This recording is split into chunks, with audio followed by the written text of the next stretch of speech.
Hey guys, welcome back to talk Baba. तो आज बहुत ही ज्यादा स्पेशल पॉडकास्ट होने वाला है ये, क्योंकि मेरे दो बेहतरीन दोस्त भैया लोग मेरे साथ हैं आज, सादिक भाई और कैमी भैया।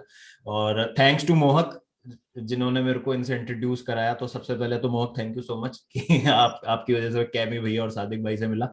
तो आज डिस्कस करेंगे थोड़ा सा ट्रांसफर विंडो के बारे में, ओपिनियंस लेंगे सादिक भाई की, कैमी भैया की, और जो बिजनेस नहीं किया डेफिनेटली चेल्सी को जो मुझे तो लगता है करना चाहिए था, तो कैमी भैया से लेंगे उसका पॉइंट ऑफ व्यू। और क्या यूनाइटेड ने एक मिस आउट किया सीडीएम को, सादिक भाई के उसके पॉइंट ऑफ व्यू लेंगे। तो वो सब आज डिस्कशन रहेगी। तो सबसे पहले तो thank you so much chemo भैया, सादिक भाई आप आए हो, और मजा आएगा आज बहुत ज्यादा डिस्कशन करने में। बिल्कुल, thank you thank you. Okay, तो सादिक भाई सबसे पहले तो यूनाइटेड से चालू करते हैं। आप एक्सपेक्ट कर रहे थे क्या लास्ट मोमेंट तक कि कोई सीडीएम आएगा या कुछ लिंक होगा? और ये एक यार डायनेमिक्स भी चेंज हो गई ना एंड में, वो ग्रीनवुड की जो कंट्रोवर्सी हुई, प्लस फिर मार्शल को तो सिविया जाना ही था। तो आपको लगता है कि अब थोड़ा सा थिन हो गया है? जो हम सोच रहे थे कि एक सिलेक्शन हेडेक है, कि इतना टॉप टॉप हैवी स्क्वाड है ऑलरेडी यूनाइटेड का। नहीं, थिन आई थिंक थोड़ा ओवर एग्जैजरेट कर रहे हैं कि थिन हो गया, क्योंकि अगर आप देखो तो आपके पास अभी भी 4 विंगर्स हैं, 2 स्ट्राइकर्स हैं। एक आपके पास जेसी लिंगार्ड जैसा प्लेयर है जो कि ऑफेंसिवली ब्रूनो को स्पेल कर सकता है इन अ टाइम ऑफ क्राइसिस अगर आए तो, जो कि मैं नहीं सोचता कि आया। And Pogba is also fit again. लेकिन ये जरूर है कि जो इम्पोर्टेंट एस्पेक्ट थे टीम में, एक आपको बैकअप फुल बैक चाहिए था। और सीडीएम तो वो तो आप वो कहते हैं ना, ब्रोकन रिकॉर्ड वाली बात हो गई है यूनाइटेड के उसमें। तो वो जितना बोलो उतना कम है उसके बारे में। तो आई वाज स्टिल होपिंग कि शायद डेडलाइन डे पे कुछ पुल ऑफ कर लें, लेकिन वो डेडलाइन डे से 24 आवर्स पहले जो पूरा हुआ, वो एक तरीके से बोर्ड को भी एक्सक्यूज मिल गया और कि कुछ नहीं करे, और पूरा टेंशन डाइवर्ट हो गया फैन बेस का भी। बिल्कुल बिल्कुल। तो टिल दी एंड होप तो थी कि कुछ ना कुछ करेंगे, लेकिन बस फिर आप समझ गए थे कि जब वो इंसिडेंट हुआ उसके बाद you are pretty much prepared कि भाई nothing is going to happen and this is the squad that you will have to make do with. Cammy भैया, सेम क्वेश्चन आपसे है। चेल्सी के पर्सपेक्टिव से आपको उम्मीद थी कि कुछ होगा धमाका लास्ट डे पे? वेल, चेल्सी वैसे तो बड़े डिस्क्रीट है अपने बिजनेस में, स्पेशली ट्रांसफर बिजनेस में, और उनकी हिस्ट्री रही है कि काफी लास्ट मोमेंट पे काफी अच्छे अच्छे प्लेयर्स साइन किए हैं चेल्सी ने। लेकिन इस बारी मुझे बहुत कम ही चांस लग रहे थे कि कोई बड़ा प्लेयर लेके आएंगे, क्योंकि एक्चुअली जिस तरह के प्लेयर्स टुकल चाहता है चेल्सी में, वो प्लेयर्स जो है वो लॉन्ग टर्म इन्वेस्टमेंट्स हैं। और तुम्हें भी पता है कि जनवरी में यूजुअली लॉन्ग टर्म इन्वेस्टमेंट्स आती नहीं है। ठीक है, we bought Torres long time ago, we bought some other good players during winter windows, but if you want to work on a squad like to strengthen it, I think mostly जो बड़ी बड़ी business होते हैं वो summer window में ही होंगे। और जहां पे स्ट्रेंथन करना चाहिए हमें, I think now Chelsea will be looking to develop a squad for next 4 to 5 years, because if you see हमारी मिडफील्ड जो है वो अभी थोड़ी लाइट हो जाएगी अगर कांटे जो है वो 30 प्लस हो गया है। Although Chelsea are giving him a bumper contract, it looks like same with Jorginho, he's nearly 30 as well. So what is going to happen is, I think Chelsea will look for and when Chelsea go into the market, Man United have to compete with them now, because last year Man United के पास golden chance था कि they should have gone very hard for somebody like Declan Rice.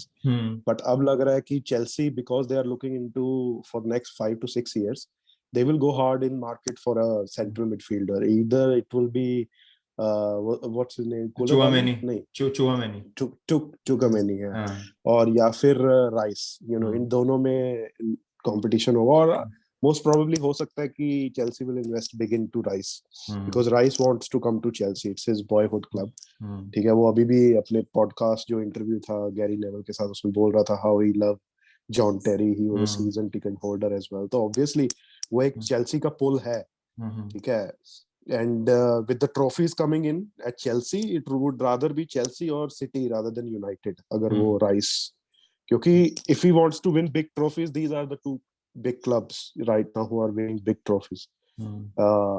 क्योंकि Liverpool को इस वक्त जरूरत नहीं है सेंट्रल मिडफील्डर की, ठीक है, they are I think good at that spot right now with some of their players. So obviously I didn't feel like, to answer your question in short, conclude my whole conversation कि I didn't expect any big signings in January, but I am expecting कि they Summer will बढ़ा strengthen in some areas, and ऐसा भी सुनने में आ रहा था कि Jorginho may leave back and go to Italy, तो obviously we will need to strengthen that center midfield spot.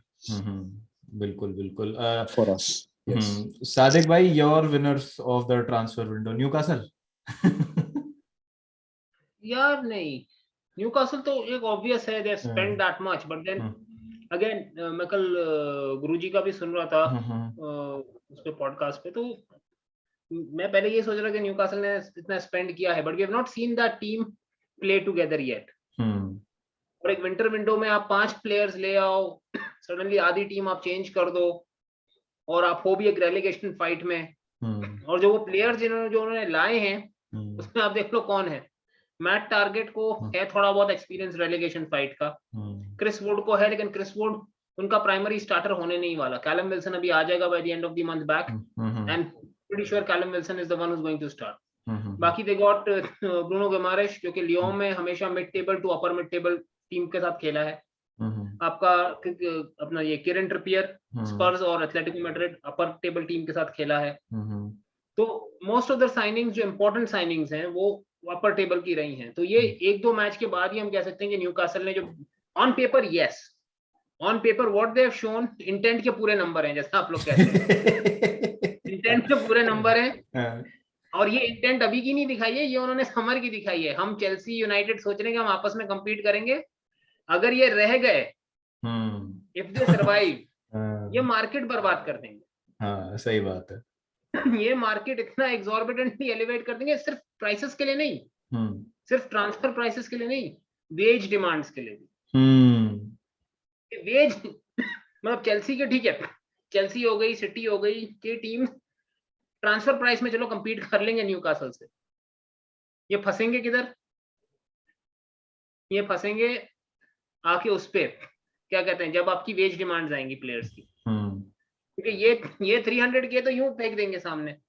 और माइक एशली एक काम करके गया है कि उसने 10 साल में पॉजिटिव ही रखा है इनको, लेकिन स्पेंड 400, और आपका जो वेज बिल होता है वो आपके ट्रांसफर स्पेंड जितना अलाउड है उसके हिसाब से होता है। तो they can go up to 400 million above the FFP. और वैसे भी अभी एफएफपी पिछले 2 साल से सस्पेंडेड है, तो वो भी काउंट नहीं करेगा। भाई अगले 3 साल तक, ये अगले 3 साल तक 200 300 मिलियन खर्च सकते हैं, और वेज भी एग्जॉर्बिटेंट रख सकते हैं, क्योंकि प्रीमियर लीग में कोई सैलरी कैप नहीं है जैसे ला लीगा में। आप अगर अफोर्ड कर सकते हो तो आप पे कर सकते हो। By the time it comes to bite you after 8 to 10 years, तब तक न्यूकासल का कोई बड़ा जो है वो बैठा होगा यूएफए में खलीफी के साथ, और वो दोनों मिलके पूरा स्ट्रक्चर ही चेंज कर देंगे एफएफपी का। बिल्कुल बिल्कुल। मुझे पता है क्या लगता है, ये कि सादिक भाई ने तो पूरी उनकी क्या कहते हैं पॉलिसी एक्सपोज कर दी है एक ही उसमें कि न्यूकासल की। भाई इधर ही पला बड़ा हूँ, पैदा इधर हुआ हूँ, पला बड़ा हूँ इनके बीच में। हालांकि जिनके बीच में मैं पला बड़ा हूँ वो जरा होशियार है इनसे, बाकियों से, क्योंकि they throw money but they also get the right people for that. लेकिन जो ये बाकी दो है ना, they think money is the solution to everything. Habibi, if you want happiness, come to the Gulf वाला सीन है। मुझे यही लगता है, मुझे पता है क्या लगता है, कि ठीक है आप प्लेयर्स ले आए, लेकिन अभी इमीडिएटली मुझे नहीं लगता कि इतना, ठीक है आपका पॉइंट बहुत सही है कि वो वेज वगैरह को देख के प्लेयर्स भी अट्रैक्ट होंगे। जैसे गुमारिश को लेके आ गए, उसको पता नहीं कैसे इन्होंने कन्विंस कर लिया, वो can easily walk into a top 6 side अभी प्रीमियर लीग में, इतना टैलेंटेड प्लेयर है वो। मुझे ये लगता है कि जैसे सिटी ने किया ना, कि मतलब उनका टेक ओवर हुआ, फिर शुरू के 2 साल they consolidated their place in the upper half of the table, then top 4, और देन उसके बाद वो David Silva, Sergio Aguero, Yaya Toure, उस तरीके के इन्वेस्टमेंट्स करे, मैंचीनी को लेकर आए, तभी एक अच्छा मैनेजर इंटरेस्टेड भी होता है प्रोजेक्ट में। तो वो थोड़ा टाइम लगेगा। शुरू के जो 2 साल थे उसमें जो एग्जॉर्बिटेंट साइनिंग थी वो सिर्फ रोबिनियो थी, क्योंकि वो उनको आते ही अपना इंटेंट दिखाना था। हाँ, पावर मूव था। हाँ, वो उन्होंने दिखा दिया आगे बाकी टीमों को कि देखो तुम लोग सब सतर्क हो जाओ। देखो एक्चुअली हम्म, अगर if you want to compare Newcastle's takeover to Chelsea or City, I think it's more similar to City. Because अगर तुम चेल्सी को देखो, उस वक्त वो टॉप 4 टीम्स में थी। चेल्सी टॉप 4 टॉप 5 में compete कर रही थी। जो रोमन का मनी आया, what it did was it gave a boost for them to immediately win the league. ठीक है, Roman got a top coach in Jose Mourinho. Jose Mourinho came in, he got his top players in the squad, ठीक है, immediately. ठीक है, क्योंकि जब Mourinho आया तो लैम्पार्ड और टेरी जैसे प्लेयर्स ऑलरेडी स्क्वाड में थे। तो we had world class players already in our squad. तो उसके बाद वी बॉट इन मोर, ठीक है, like we broke all our records and ठीक है, we bought in more with Roman's money. But उसके बाद एकदम बूस्ट मिला। जो न्यूकासल की ट्रेजेक्टरी होगी, I think it will be very similar to City's trajectory, कि वो पहले 1-2 साल में 1-2 बिग नेम प्लेयर्स लेके आएंगे, उनको अच्छा मोटा पैसा देंगे कि तो आ जाओ, तुम्हें 500,000 भी देते हैं पर वीक, ठीक है। उसके बाद they will develop their squad. इसके बाद with in 2-3 years, and because they can spend big in every summer winter window whatever, because they have got 3 years to spend till FFP kicks in. So obviously the next 3 years will be like, और actually it's good कि इतना competition आ रहा है। It's not just the big 6, क्योंकि अगर आप big 6 में भी देखो, आर्सेनल तो बहुत पीछे रह गए, ठीक है। आर्सेनल से ऊपर तो मेरे ख्याल से लेस्टर परफॉर्म कर जाती है कई बार, like last season they did, because their transfer strategy is better than Arsenal, Leicester's. And same to go with Everton. Everton वाले भी बिलियनर है भाई, वो उनको मिल नहीं रहा है वो proper combination, लेकिन they have spent a lot over, if you have a look over last 2 years, they have spent a lot of money. अब उनके पास एक मेरे ख्याल से लैम्पार्ड जैसा कोच लेके आए हैं वो, जो शायद वो नेक्स्ट 2-3 years के लिए देख रहे हैं कि they want to develop their squad under Lampard. लेकिन वही है कि they will spend big as well. So there are now 8-9 teams competing for top 4 places. So you can imagine how tough the competition is. Aston villa भी उसी trajectory में, मतलब वो भी थोड़ा सीरियस दावेदार बनना चाह रहे हैं टॉप 6 टॉप 7 के लिए, क्योंकि जिस तरीके की उन्होंने समर में थी, फिर अभी विंटर में फिर उन्होंने इंटेंट दिखाया। लूका डीनिया लाए हैं, फिल कुटिन्यो लेके आए, सुआरेस तक से लिंक हो गई थी उनकी, तो मतलब वो इंटेंशन था उनका, मतलब वो है अभी भी उनमें, तो वो तो सारी टीमें कर ही रही हैं। बट हाँ, न्यूकासल का काफी वेस्ट हैम भी हाँ, वेस्ट ऑब्वियसली ये टीम्स कभी भी कभी, लेकिन वेस्ट हैम का वही इशू आ जाता है, वो उनके जो ओनर्स का है ना, David gold and David Sullivan जो हैं, तो टू डेविड, वो बड़े हॉट एंड कोल्ड चलते हैं। वो कभी खर्चा करते हैं तो फुल दिल खोल के करते हैं, और फिर जब नहीं करते हैं वो बड़े अनप्रेडिक्टेबल हैं, क्रोइन केस की तरह। जब सभी दुनिया भर का खर्चा, ग्लेजर तो एक अलग चीज है ना। अभी आप देख लो, लास्ट सीजन ग्लेजर की एनएफएल टीम जीत गई, उसने खूब दिल खोल के पैसा खर्च करता है वो टेम्पा पे अपने बक्सनियर्स पे, और पिछले सीजन वो जीत गई, सॉरी इस सीजन अब वो एलए रैम्स जो है क्रोंकीज रैम्स, वो खेलने वाली है अगले हफ्ते फाइनल्स में, वो सुपर बोल में खेलने वाली है नेक्स्ट वीक। और उसने भाई जो टीम बनाई है ना उधर एलए रैम्स की, वो समझ लो इक्विवेलेंट है to what City has made over here in football. अच्छा, जो अमेरिकन फुटबॉल में वो तो फोकस है, वो मतलब फोकस वहां कर रहा है, तुम्हारा रिजल्ट मिल रहा है उसको। असल में दूसरी चीज भी है ना, अमेरिकन स्पोर्ट्स में जो सबसे अच्छी चीज है, जो मुझे लगता है पता नहीं वो प्रीमियर लीग में आ नहीं सकता क्योंकि सिस्टम वैसा नहीं है, वहां पे आपका ओनर कोई भी हो, आपकी एक सर्टेन फिक्स सैलरी कैप, ये बेसबॉल में नहीं है, इसीलिए बेसबॉल में मनी बॉल चलता है। बेसबॉल में सैलरी कैप नाम के लिए है, इतनी है, लेकिन लूज है। एनबीए हो गया, एनएफएल हो गया, एनएफएल में तो आप ऊपर ले ही नहीं जा सकते, अगर आप सैलरी कैप से ऊपर गए तो आपको गेम्स फॉरफीट करने पड़ते हैं, स्ट्रिक्ट हार्ड सैलरी कैप है, उनको अपने स्टार्स बेचने पड़ते हैं काफी टीमों को। दूसरा ये है कि अगर आप उधर आ जाओ, क्या बोलते हैं, एनबीए में जो बास्केटबॉल है, उसमें उनके पास सैलरी कैप के ऊपर एक चीज है जिसमें वो कहते हैं luxury tax. It is $1.5 every dollar you go above the salary cap threshold, या जो उसका जो टैक्स थ्रेशोल्ड है। उसके बावजूद भी एलए लेकर्स ऐसी जो टीम है वो रखती है सैलरी कैप कभी कभी $100 million ऊपर, क्योंकि लेकर्स उतना अफोर्ड कर लेते हैं। और फिर $150 मिलियन टैक्स देते हैं उस पे। वो $150 मिलियन जो देते हैं उससे फायदा किसका होता है? होता ये है कि अगर आपने ज्यादा स्पेंड किया तो अगले साल की जो सैलरी कैप है वो बड़ी हो जाती है रिलेटिवली, और वो पैसा जो है वो उन टीमों में जाता है जिन्होंने अपने आप को सैलरी कैप के नीचे रखा था।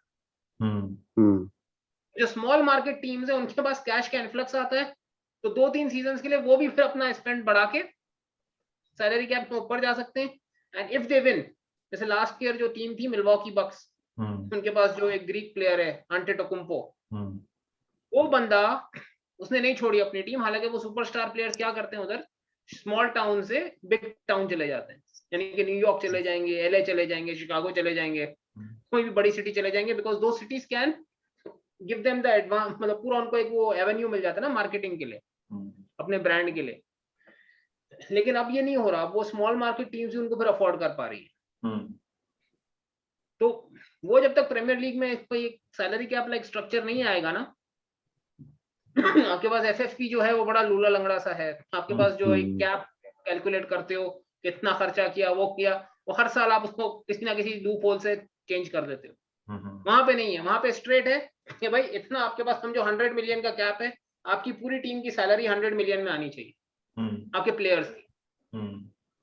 हम ये नहीं जानते आईपीएल भी इसी उस पे वर्जन पे बेस्ड है ना कि Exactly. सब टीम्स को इतना सैलरी इतना ही दिया हुआ कैप कि वो ऊपर फिर टीम्स पे डिपेंड करता है। जैसे मुंबई जैसी और बेंगलोर जैसी रिच टीम्स जो है वो सारा सैलरी कैप स्पेंड कर देती हैं, ठीक है। जो गरीब है हमारे पंजाब जैसी, वो बेचारे आधा भी नहीं कर पाते। तो वो फिर उनको ना फर्क नहीं पड़ता, वो एक इवन फील्ड बन जाती है ना फिर। वो थोड़ा नहीं देखो प्रीमियर लीग में अब क्या हो गया है कि बेसिकली यू कैन सी कि थोड़ी जो टीम्स है ना वो अब इवन होती जा रही है ऊपर वाली जो। I think city, I am not talking footballing wise, I am talking business wise, ठीक है। बिजनेस वाइज जो ऊपर की थोड़ी सी टीम्स है वो इवन होती जा रही है। पहले Manchester United has a huge gulf, ठीक है, like there was a huge gulf Man United, और उसके बाद बहुत पीछे आर्सेनल आती थी या लिवरपूल आती थी और बाकी सारी टीम्स पीछे। बट अब धीरे धीरे बाकी टीम जैसे चेल्सी कैचअप कर लिया है काफी, सिटी भी धीरे धीरे कैचअप कर रही है, ठीक है, एंड टॉटनहम भी कैचअप करने लग रही है क्योंकि they have built a wonderful stadium. वो लंदन में, नॉर्थ लंदन में सबसे बड़ा स्टेडियम, सबसे बेस्ट स्टेडियम उनका है। तो लंदन में ही देख लो तुम, 4 बड़े स्टेडियम्स हो गए। वेस्ट हैम का स्टेडियम है जो लंदन स्टेडियम, टॉटनहम का स्टेडियम, एमिरेट्स हो गया और स्टैमफोर्ड ब्रिज हो गया। तो ये 4 इतनी बड़ी बड़ी लंदन टीम्स जो है, जो they are commercially very viable, क्योंकि वो अगर अभी भी मार्केट में उतरेंगे। ये भी अच्छा हो गया है ब्रेंटफोर्ड, हाँ, बहुत स्टेडियम है। 4 साल लगे थे उनको बनाने में भी। यहाँ पे कंस्ट्रक्शन ही चल रही थी 4 साल।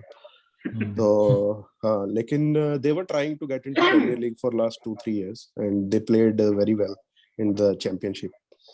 और अब तो देखो, अब तो यहाँ मेला लग जाता है जब प्रीमियर लीग मैच होता है, सारी सड़कें ब्लॉक हो जाती हैं बिल्कुल। तो यही है कि वेस्ट लंदन में देखो, Chelsea is the biggest club you know in London by far now, commercially भी, फुटबॉलिंग वाइज भी।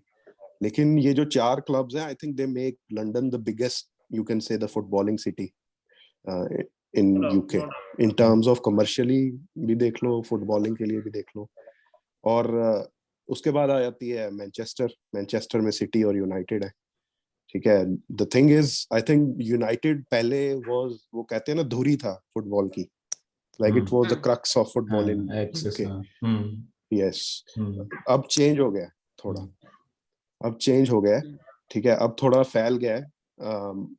अब यू कैन से कि अगर आप वो नॉर्थ की 4 टीमें अगर इकट्ठी डाल दो, स्काउजर्स को भी बीच में डाल दो आप, ठीक है, Liverpool, Everton, city and United, हाँ, वो नॉर्थ की 4 टीमें हो गई ना जो टॉप में है, and they can may be compete with the London teams right now in terms of commercial viability. But उससे क्या हो रहा है कि कंपटीशन बहुत अच्छा हो गया है, आपको प्रीमियर लीग मैचेस देखने में मजा आता है क्योंकि वर्ल्ड क्लास प्लेयर्स हर टीम में हैं। ऐसा नहीं है कि जाते ही हरा देंगे आप या ऐसा कुछ कर देंगे। अब West Ham perform so well against Chelsea, they were fearless against Chelsea honestly, क्योंकि 3-2 से हराया था ना उन्होंने चेल्सी को। They were fearless against Chelsea, ठीक है, बिकॉज उनको फर्क नहीं पड़ता अगर आप यूरोपियन चैंपियंस हो के क्या हो, तो इसलिए थोड़ा मजा है इस लीग में, इसलिए थोड़ा कंपटीशन है। लेकिन ये तो जो वेज स्ट्रक्चर की बात है, ये तो आउट ऑफ हैंड जा रहा है भाई, ये तो पता नहीं कहाँ जाके रुकेगा, क्योंकि वो किलियन एम्बाप्पे का बता रहे थे कि he is gonna earn around 900 something thousand per week. He's done like a $50 million yearly annual wages contract with Real Madrid already. लेकिन why are we so surprised? क्योंकि again I'll go back to, because I've been following North American sports also for as long as I've been following football. तो उधर तो एक जमाने से आप देखो पिछले 6 साल में अभी जो स्टेफ करी ने जो कॉन्ट्रैक्ट साइन किया, that's paying him close to 40 million a year. और लेब्रॉन के जो कॉन्ट्रैक्ट्स हैं वो आई थिंक जो सैलरी है वो उसी तरफ जा रही है, डेफिनेटली उसी तरफ जा रही है. I think only Ronaldo and Messi had those sort of contracts before in football, but now I think a lot of youngsters are going to ask.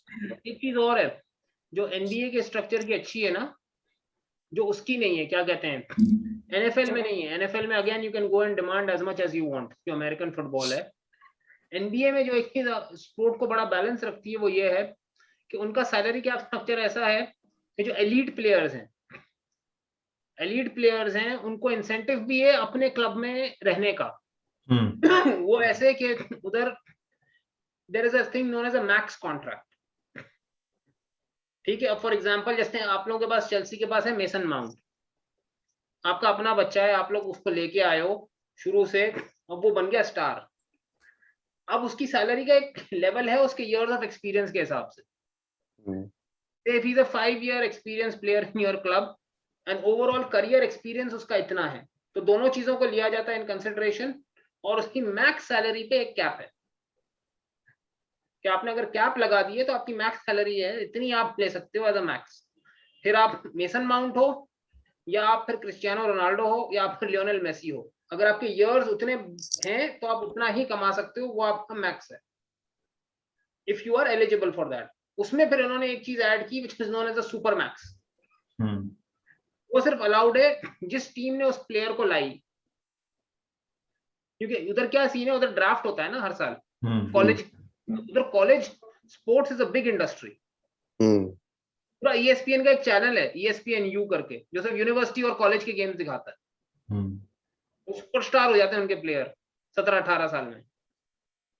तो जो क्लब उसको खरीदता है, यानी कि जो उसको ड्राफ्ट करता है फ्रॉम द बेसिक एकेडमी से, वहां वो प्लेयर अगर आपके पास 5 साल रह गया तो आप उसको ना एलिजिबल हो जाते हो कि यार मैं इसको सुपर मैक्स दे सकता हूँ, barring he has fulfilled certain criteria, कि वो टीम ऑफ द ईयर में आ गया, second team of the year में आ गया, उसको कोई ये अवार्ड मिल गया या ऐसा कुछ मिल गया. तो if you fulfil certain criteria वो सुपर मैक्स के एलिजिबल हो जाता है. तो दैट, और वो सिर्फ उसकी पेरेंट टीम दे सकती है उसको. अगर he moves then he is out of the category for, उसको फिर वो 5 साल दोबारा उस दूसरे क्लब में पूरे करने होते हैं टू बिकम एलिजिबल.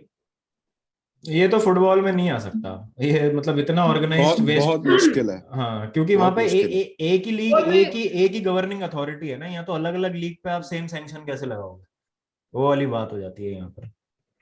ये फिर तब हो सकता है कि जैसे आपको जैसे अभी जैसे यूएफए हैंडल करती है ना ट्रांसफर रूल्स को प्राइमरीली, फिर वो FA के हों या फिर वो फ्रेंच फुटबॉल के हों या फिर वो ला लीगा के हों, ट्रांसफर रूल्स आपके सेम हैं. इसीलिए उस दिन जो मैं SLP ने जो एक किया था ना कि अभी ज्यादातर प्लेयर्स फ्री एजेंट्स क्यों बन रहे हैं, क्योंकि अमेरिकन स्पोर्ट्स में 2 चीजों से होता है, ट्रांसफर का कॉन्सेप्ट ही नहीं है उधर. Either 2 teams trade for assets of equal value, वो 2-3 तरीके से डिटरमिन होते हैं, या तो 2 प्लेयर जिनकी सैलरी सिमिलर हो, या फॉर एग्जांपल मैनचेस्टर यूनाइटेड को एनगोलो कांटे चाहिए, ठीक है ना. Chelsea evaluates N'Golo Kante at a certain level. बिल्कुल चाहिए. नहीं, एक एग्जांपल दे रहा हूं मैं. Like Chelsea puts a certain value on N'Golo Kante, ठीक है, एंड रजिस्टर्ड दैट वैल्यू, भाई ये हमारी इसकी वैल्यू है.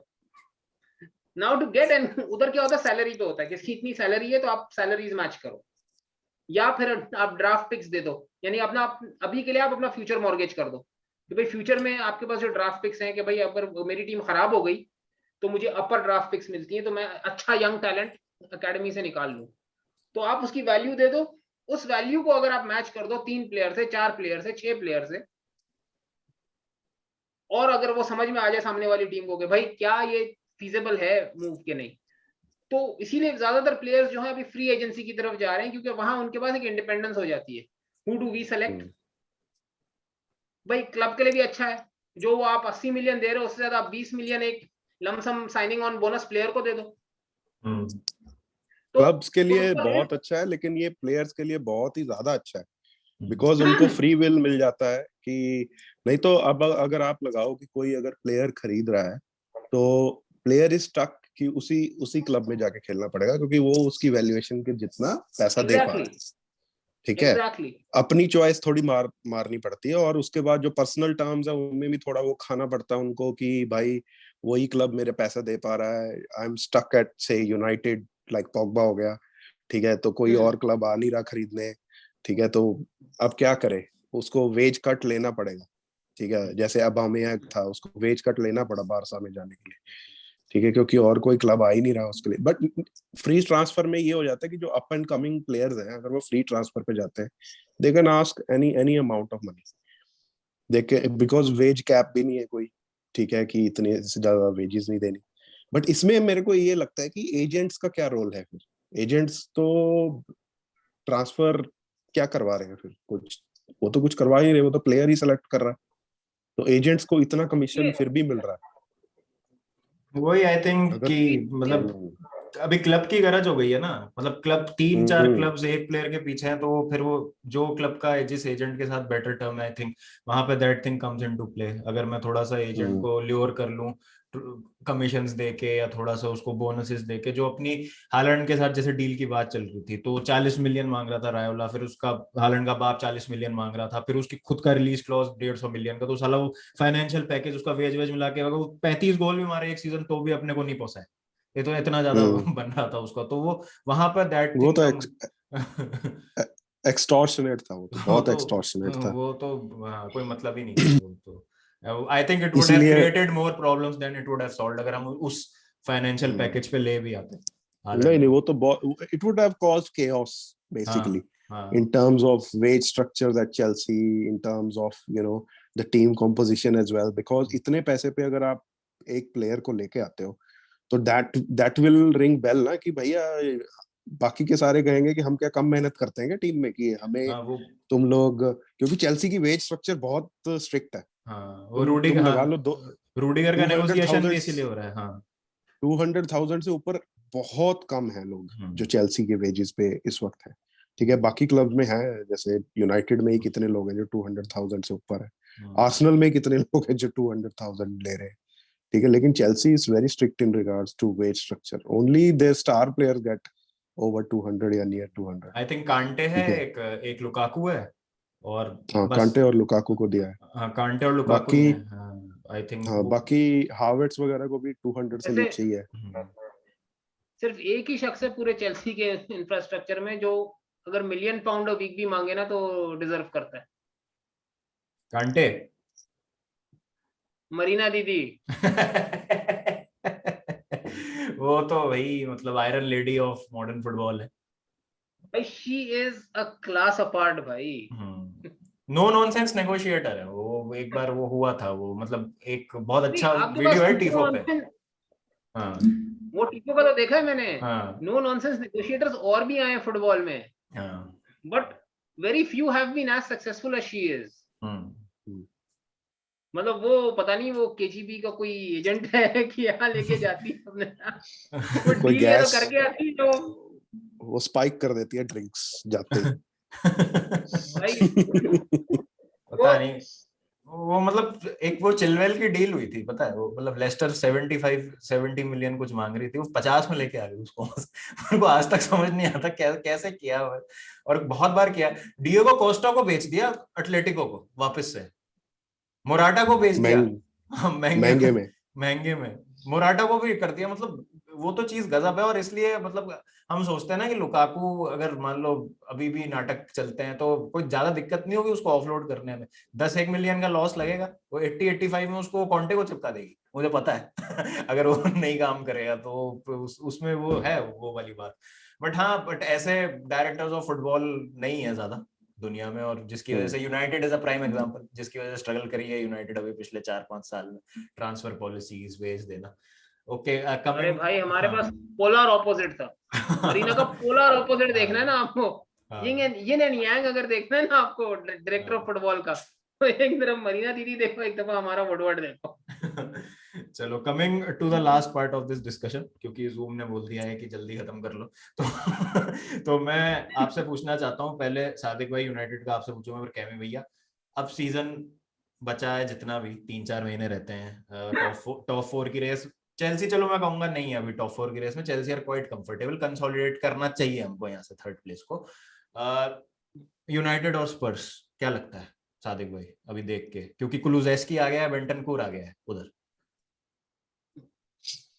देखो स्क्वाड को देख के और कोच और जो उनका मैनेजर है देख के तो स्पर्स कोई भी बोलेगा, बट आई फील ये जो इंसिडेंट हुआ पिछले 2-3 दिन में यूनाइटेड के साथ, जो स्क्वाड आपने कट डाउन कर दिया, एक्सेस बैगेज हटा दिया, sometimes these incidents specially with a coach like Ralph, जो कि वैसे छोटे स्क्वाड के साथ और टीम को गैल्वेनाइज करने में बहुत अच्छा रहता है, अगर उसका ट्रैक रिकॉर्ड देखो तो I feel United will pip Spurs in the end for the top 4, लेकिन it will be a very nervy finish, very very nervy finish. मुझे लगता है कि आर्सेनल टॉप 4 तो फिनिश नहीं करेगी, वो दिक्कतें बहुत क्रिएट करेगी बाकी टीम्स के लिए जो टॉप 4 के लिए लड़ रही है ना, क्योंकि उनका भी स्क्वाड थोड़ा सा थिन हो गया है। कैमी भैया, club world cup hopefully this time we don't bottle this. और आपको पता है Rafa Benitez 2 club world cup आ रहा है, एक लिवरपूल से, एक चेल्सी से। एक चेल्सी से। गजब। तो thankfully we have Thomas Tuchel now this time, तो I think our squad is miles ahead of the what the teams are. Oh, there yeah, no yeah. No disrespect to any opposition. तो ये trophy तो I think is in the bag. League cup unfinished business है, Liverpool के साथ 2 matches हुए हैं, 2 draw हुए हैं, तो एक उस ट्रॉफी को भी हमको टारगेट करना चाहिए। थॉमस टुकल ने एक बहुत इम्पेकेबल टीम बना दिया चेल्सी को since he has taken over. Cup side बहुत अच्छी आई हो गई थिंक थी। कप गेम्स में I am more confident now, हाँ क्योंकि कप गेम्स में जो रूथलेसनेस दिखानी होती है ना, वो चेल्सी दिखाती है। ठीक है, पहले मुझे डर लगता था कप गेम्स में, लेकिन Chelsea has been consistent in cups. We have been in how many they were saying, हाँ 2 एफए 16 कप के 18 फाइनल। फाइनल्स, हाँ 2 फाइनल में तो 16 लगातार 18 है। फाइनल्स। नहीं, लुक फाइनल का दिन ना भाई, मैंने ये देखा है कि फाइनल कप का दिन ना, वो उस दिन पे आधारित होता है। हमने बायर्न म्यूनिक को म्यूनिक में हराया था, हमने सिटी को हराया जबकि सिटी बेस्ट टीम थी, चेल्सी नजदीक भी नहीं थी उनके। तो वो कप डे फाइनल में, फाइनल तक पहुंचाना कोच का काम है, मैनेजर का काम है। उसके बाद फाइनल में जाके वो एक जो मेसन माउंट का पास है, या एक जो वान माटा का पास है जो ड्रॉगबा एडर मारता है, ठीक है, वो चीज मैटर करती है कि उस दिन प्लेयर्स मैटर करते हैं फिर। ठीक है, कि आपका प्लेयर जो है वो परफॉर्म कर रहा है कि नहीं। लेकिन मैं यही कहूंगा कि देखो अब चेल्सी है, चेल्सी का गेम जो रेस्ट रहता है to win the trophies now, cup trophies. League तो हमने गई, ठीक है, वो तो जो दिसंबर में हमने कचरा हुआ हमारे साथ, कोविड भी हुआ, इंजरीज भी हुई, चिलवेल गया, रीस जेम्स गया, उसमें क्योंकि वो बहुत क्रूशियल पीरियड था। और तुम्हें चेल्सी की हिस्ट्री पता है, हमारा दिसंबर भारी है, जैसे लोगों का शनि भारी होता है, हमारा दिसंबर भारी है। ठीक है, तो दिसंबर में we lose points every time. और I told that to Mohak as well कि अगर दिसंबर से हम निकल गए अनस्केथ, तो we may still be able to compete for the trophy। But दिसंबर में सिटी एक मैच नहीं हारी और हमने कोई जीता नहीं, ठीक है ना, ढंग से। तो बस वहीं पे हमारा लीग कैंपेन तो खत्म हो गया था। लेकिन अब जो एक एडवांटेज चेल्सी के पास है कि हम अपनी लीग गेम्स में ज्यादा स्ट्रेस नहीं लेंगे, क्योंकि अब नेक्स्ट 2 मंथ्स हमारी मोस्टली इजी लीग गेम्स है। 2 मंथ्स के बाद जाके हमारा शायद यूनाइटेड से मैच है। लेकिन यूनाइटेड भाई तुम तैयार हो जाओ थोड़ा तेल वगैरह लगा के, क्योंकि मार्च में तुम्हारा, अगर तुमने स्केड्यूल देखा है तो मार्च में धड़ाधड़ तुम्हारे सारे मैचेस हैं, ठीक है, हर बड़ी टीम के साथ। तो अगर तुम धमाके के लिए तैयार हो तो मार्च तुम्हारा धमाके वाला मंथ है। जैसे हमारा जनवरी था, जनवरी में हमारा लिवरपूल, टॉटनहम, सिटी सबके साथ मैचेस थे। तो हमारे मार्च वो थे ना, ides of March, ides of March. बस वही है, मार्च तुम्हारे लिए धमाकेदार महीने होने वाला। वही लेकिन आइड्स ऑफ मार्च आने वाले हैं। हाँ, तो दैट विल डिटरमिन कि अगर तुम टॉप 4 में आओगे कि नहीं। ऑनेस्टली मार्च के बाद पता चल जाएगा तुम यूनाइटेड का। लेकिन चेल्सी की जहां तक बात है, we have to look, we are built to win trophies, ये तो है। ये जो लुकाका भी हम लेके आए हैं, ये ट्रॉफीज के लिए ही लेके आए हैं। He has to perform now, he has to come out, he has to score goals in big games, he has to show that yes he is that guy. और उसके खुद के ऊपर भी है यार, as a player he is in now elite team, European champions, he is going for a club world cup. ये trophies वो शायद सारी जिंदगी नहीं जीत पाएगा, क्लब वर्ल्ड कप जैसी। ठीक है, this is his chance to shine, this is his chance to show as well. As a person, as a player, I feel that he has to come up now.